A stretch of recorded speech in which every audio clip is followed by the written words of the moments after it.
Hello everybody, I hope you're all well. So today's video I'm going to be slightly dissecting the topic of Pinterest aesthetics. This seems like quite a shallow topic, which is mostly about outer appearances, which it is, but when you sort of look into it more, it does relate a lot to fat phobia and whitewashing. The aesthetics which I'm going to be focusing on in today's video have probably gained the most popularity in the last year, and that is cottagecore, e-girl and Y2K. I am going to be focusing a lot on the Y2K aesthetic to be specific, because there are a lot of branches to it, such as McBling, but also the modern revival of Y2K does have quite a lot of people heated, because obviously it's not going to be exactly like the original Y2K, because I don't think anyone would willingly wear a skirt over bootleg jeans again. A lot of people are saying that you shouldn't call it Y2K because it isn't truly Y2K, but I'll get onto that later. And what really inspired me to make this video was a couple of videos ago, I think in my internalized misogyny one and maybe in my Depop one actually,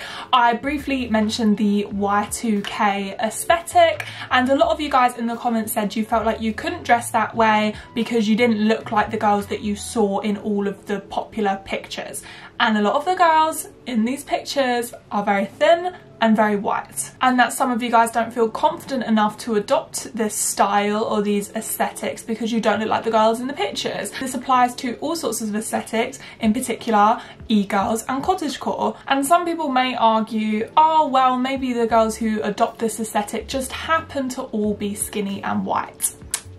No, that is 100% not true. There are so many girls who are into cottagecore, who are e-girls, who are into the Y2K aesthetic, who are women of colour, who are plus size, etc. We just don't see it as much because skinny white girls are the default. When you search up these aesthetics, when you search up on its own just Y2K, cottagecore, e-girl, the most pictures that you see and the first pictures that you see are skinny white girls. Unless you actively search for someone who isn't skinny or isn't white. If you want to see a black girl with e-girl makeup, you have to search black e-girl. If you want to see Y2K but plus size, you have to search up Y2K plus size. And I shouldn't really have to explain why, if you search up these aesthetics and all you find are skinny white girls, is problematic. It sets up a very Eurocentric racist beauty standards. I will elaborate more on this point later, but the first thing I want to discuss is what are these aesthetics first. And just before I do get into this video, I would just like to personally thank Ninoshka for not only sending me so many sources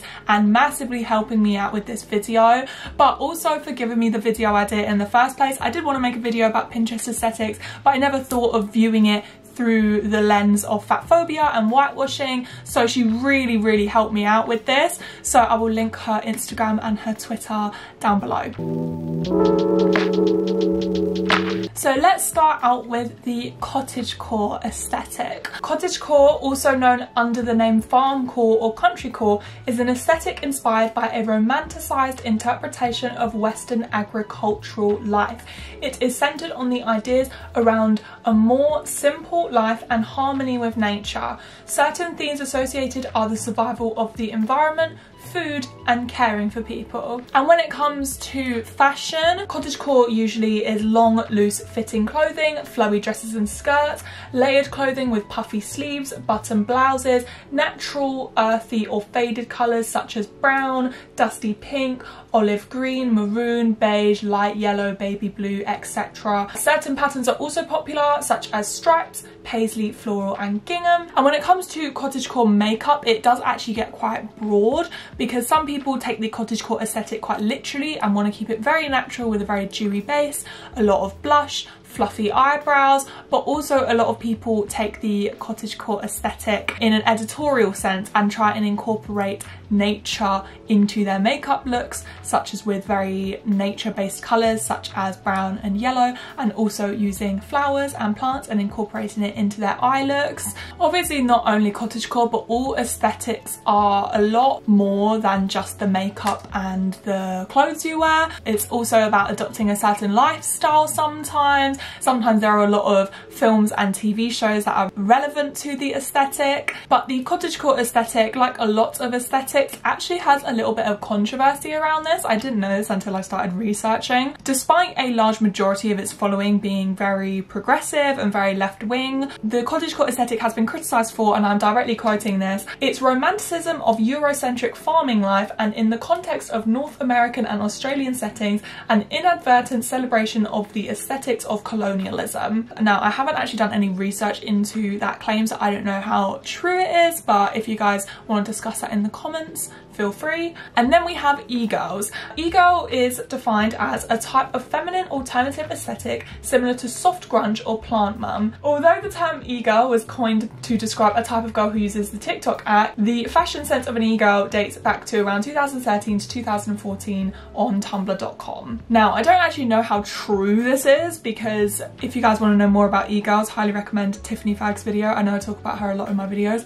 This is a Tiffany Fagg stan account, but she did a whole video about like e-girls and visco girls, and I'm pretty sure the OG meaning of e-girl was meant to be like in a derogatory way, like e-girls were the same as like Twitch thoughts. I personally, from what I've seen, I would say the e-girl aesthetic has easily gained the most popularity out of any aesthetic I have seen. And when it comes to e-girl style, probably the most popular and influential e-girl trend was bleaching and dyeing the two front bits of your hair.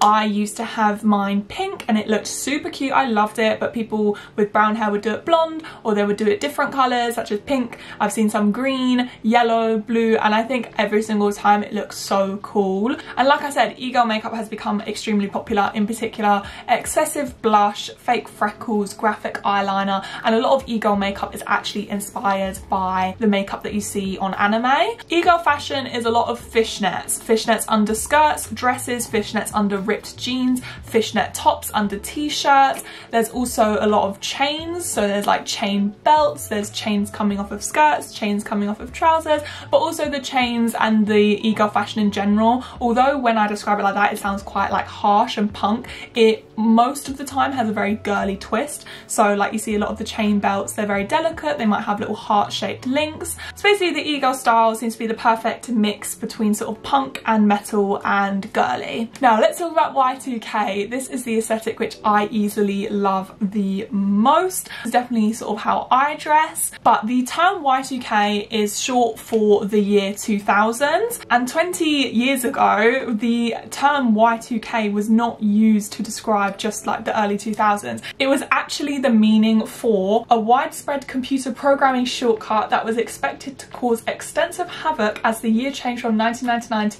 2000 at the turn of the millennium. So basically, if you guys don't know, back in 1999, before it went to 2000, everyone thought that there would be like a computer crash to every computer in the world, and then it didn't end up happening, but that's what the term Y2K originally meant. And because of this original meaning of Y2K and its relation to technology, Y2K back in the early 2000s was an aesthetic called K-Bug, which was an aesthetic that was prevalent from roughly 1998 to 2003, named after the Y2K bug.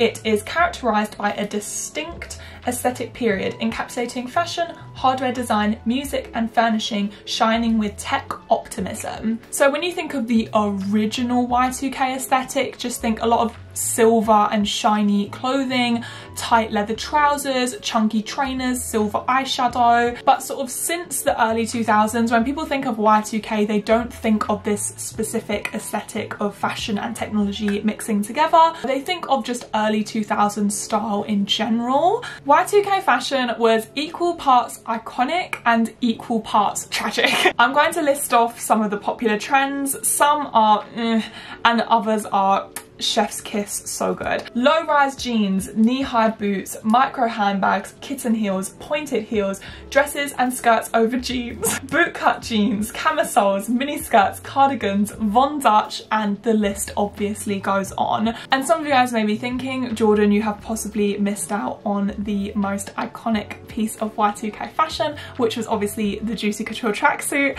But I believe the Juicy Couture tracksuit, along with sparkly Motorola's, chunky sunglasses, Von Dutch, fits into a branch of Y2K fashion, which is mukbling. Mukbling, like I said, is Juicy Couture tracksuits, chunky sunglasses, sparkly flip phones, expensive cars, Playboy magazine, and mukbling had a huge emphasis on mainstream pop culture. The sort of it girls of the mukbling era were Paris Hilton, Britney Spears, Lindsay Lohan, and some people may disagree here, but I do think Kim Kardashian was also quite a big part of mukbling. And as most of us can see online, on Pinterest, on TikTok, etc., Y2K fashion has come back into fashion. Y2K fashion has come back round. You see a lot more people wearing low-rise jeans, dainty camisoles, micro bags, Juicy Couture tracksuits, and a big reason for this is fashion trends do come back round every 20 years. It's inevitable. I remember when I was in school, my prime school years were like 2014 to 2015. I remember 90s fashion was really popular. A lot of people would wear the American Apparel tennis skirts. A lot of people's style inspo was Rachel from Friends. But Y2K has had a little bit of a modern update. The most popular Y2K outfit I see on Pinterest is usually high-waisted, wide-leg jeans, a dainty camisole,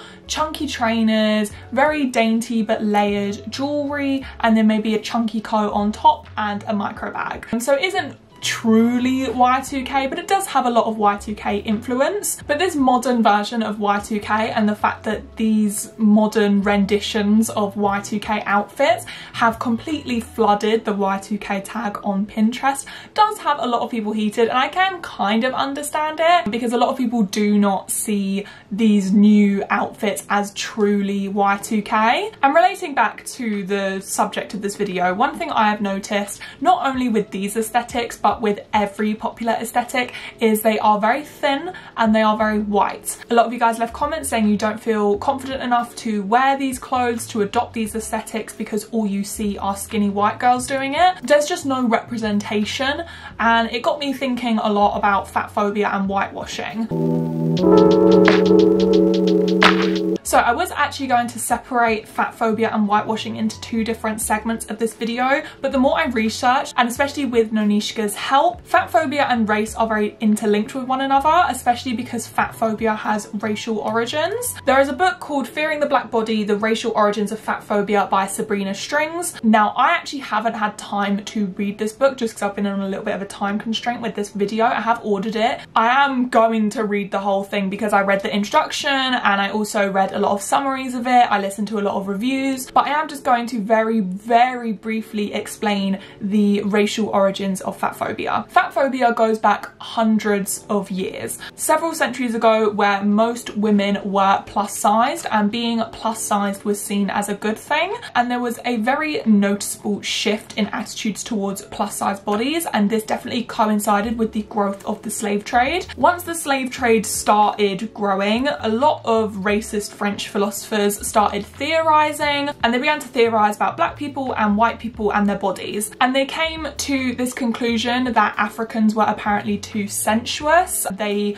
ate too much and they had too much sex, and that's why they were plus size, even though at this time a majority of women were plus size. And these French philosophers further theorized that European people were the only people in the world with self-control, and that they were the elite race of the world, and they needed to prove that they were the only race in the world with self-control by restricting their diet and making sure that they were slim. As you guys can probably tell, this theory doesn't make any sense, and it is also very racist, but these over 100-year-old racist theories have worked their way into modern medicine. One example of this being the measuring of body mass index, also known as BMI. The use of BMI is often disputed because there are so many societal and environmental factors which influence your weight. So there can be two people who have the same BMI but are built completely differently and have completely different health journeys. And on top of this, I read in an interview with Sabrina Strings, the author of Fearing the Black Body. I'm just jumping in here because I didn't word it very clearly. It has been proved in multiple medical studies for years now that black people, especially black women, tend to be healthier at a heavier weight. So cross-racially, BMI does not work. And the racial origins of fat phobia also relate to police brutality. Eric Garner was murdered by NYPD police officer Daniel Pantaleo after he was put in a chokehold, and a grand jury did not indict Daniel because they believed that Eric wouldn't have died if he didn't have asthma and if he didn't have a heart condition. And on top of this, the jury kind of believed that he was doing his best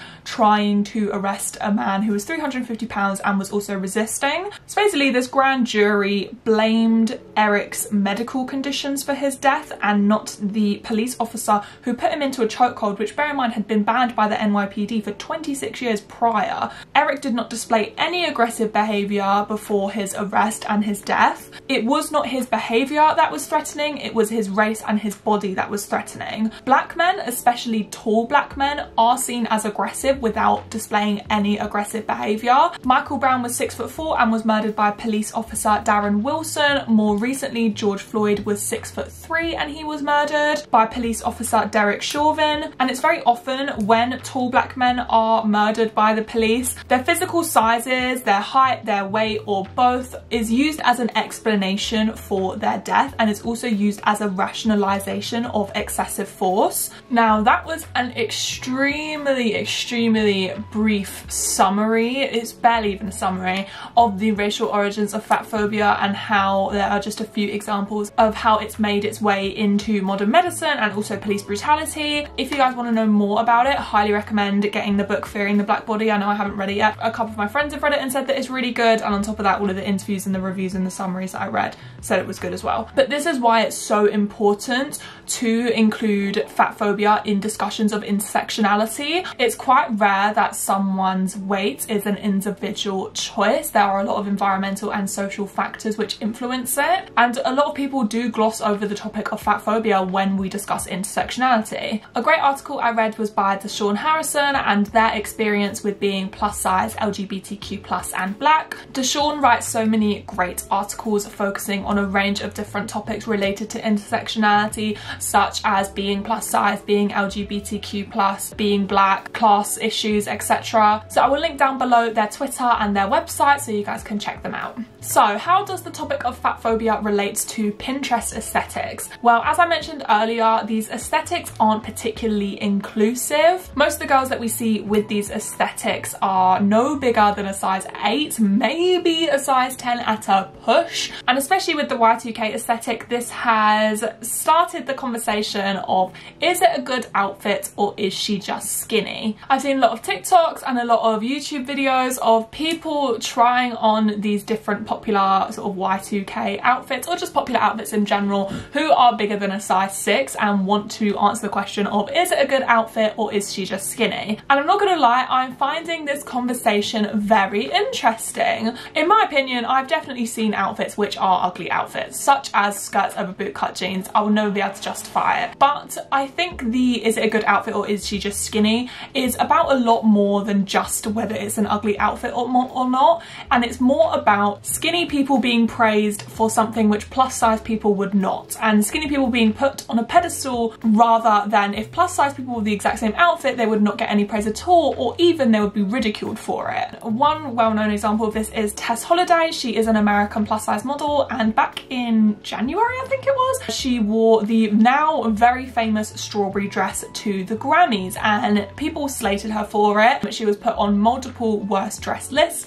and over the summer the strawberry dress became extremely popular on TikTok, mostly because skinny girls were wearing it, and suddenly it's a nice dress. The dress isn't ugly, and it was never ugly. If it's not your personal taste, that's more than fine, but the whole Tess Holliday situation just proves that thin people will be praised for something which plus size people get ridiculed for. Is it a nice outfit or is she just skinny is not about shaming people for the clothes they wear, it's about pointing out hypocrisy and a blatant double standard. And this debate, and I guess kind of meme of is it a good outfit or is she just skinny, also brought up the conversation of skinny shaming. A lot of people were saying that this trend was skinny shaming, which I'm going to touch on because I do actually get quite a lot of comments about this, and a lot of people try to compare skinny shaming to fat phobia, which I'm just going to shut down now. They are incomparable with one another. I am someone who I am very petite, and I have had people make negative comments about my body. Am I saying that people who are skinny cannot be body shamed? I am not. You can body shame anyone of any size. size. And your feelings are completely valid if you are hurt when someone makes a negative comment about your body. It's completely valid. I'm not saying that you aren't allowed to be hurt by people making negative comments about your body. I think negative comments about anyone's body, no matter what size you are, is extremely harmful and is extremely inappropriate. But the reason that skinny shaming and fat phobia are incomparable with one another is because fat phobia dates back centuries and centuries and literally has racial origins, as I explained earlier in this video. Being overweight can affect your employment opportunities, it can affect your housing opportunities, it can affect your dating prospects, it literally changes the way that you are treated, alongside with a plethora of other things. You will not lose out on a job opportunity just because you're skinny. You won't. It's not happened and it never will happen. And I know I've said this 100 times before in this video, but we need to include fat phobia in conversations of intersectionality, because it is a societal problem and it needs to be actively unlearned by a lot of people. Now onto the conversation of whitewashing. I don't think whitewashing really gets spoken about enough in terms of talking about aesthetics. It dates back years, especially with the MySpace emo/scene aesthetic, which was extremely white, to the point where young black kids would turn up the exposure so highly on their pictures to try and appear more pale. And these kids were often met with hostility from white scene kids. I'll link down below an article by Alexis Ned and her experience with being black and being a scene kid on MySpace. And I even remember, most of you guys know, when I was 15, 16, I was really into the pale grunge aesthetic on Tumblr, which was Arctic Monkeys AM, Black American Proud tennis skirts, the list goes on. But I was really into that aesthetic, and as far as I can remember, I do not remember seeing any girls on there, and any people in general, because there were boys on there too, that weren't white. And I know for a fact there was definitely women of colour who were into this aesthetic. There was just no representation there. And unfortunately, there are a worrying amount of people who think that people of colour do not fit into certain aesthetics, and a lot of people justify the lack of representation within aesthetics with this argument. And let me just tell you now, it's not a valid argument, it's literally racist. When you are saying that people of colour do not fit into certain aesthetics and only white people fit into certain aesthetics, it's white supremacy. And as I was saying with the is it a nice outfit or is she just skinny, slim people being praised for things which plus size people wouldn't be praised for or would even be ridiculed for, white people will build whole careers out of these aesthetics, whilst black people will barely get any praise for it and other people of colour will barely get any praise for it. And these aesthetics, as I said, are very thin and very white, and most of this relates to our very Eurocentric racist beauty standards. And all of these aesthetics being dominated by thin white women is proof that Eurocentric beauty standards are still alive and thriving. And I know that a lot of people are going to argue in the comments that beauty standards have become less Eurocentric over the past 10 years maybe, because fuller lips are in fashion, thicker thighs are in fashion, bigger bums are in fashion, bigger boobs are in fashion. As much as I don't like features and body types to be in fashion, unfortunately it's just the way our society works. But one thing you may notice is that white people get praised for having those features way more than women of colour and black women do. One example of this is the Kardashians. Kylie Jenner literally built a whole career out of having full lips even though they were fake. The Kardashians get praised for their features which are fake, and look, there's nothing wrong with having fake features. I have fake lips. I just think it's ridiculous that white women get praised way more for having these features than women of colour do. And the Kardashians regularly appropriate black culture and blackfish and have built entire careers out of it. And then there's also blackfishers. I've spoken about blackfishing very briefly on my channel. I really recommend Full Harriet's video about blackfishing. If you guys don't know what blackfishing is, it is white girls changing their features, such as excessively fake tanning, getting a lot of lip filler, the type of makeup they do, and making themselves look more racially ambiguous. And a lot of people genuinely do mistake them for being mixed race. And it's just another example of white women being praised for something which black women have been doing for years. This video is quite a tricky one to wrap up because obviously it does all relate to Eurocentric beauty standards, which is something which is so difficult to dismantle. But one thing I would like us to do in the comment section is promote your favourite alternative accounts, different aesthetic accounts, whatever aesthetic. It doesn't even need to be e-girl, Y2K or cottagecore. It can be any aesthetic. Promote your favourite accounts who are plus size women, who are women of colour, who are black women, and men as well, and non-binary people, because I just think representation is so important, and I want you guys to feel like you can dress however you want and do your makeup however you want, even if you don't see people who look like you doing the same thing. But yes, I hope that you guys enjoyed this video. If you did, give it a thumbs up, and if you're new, don't forget to subscribe, and I'll be back soon with another video. Bye!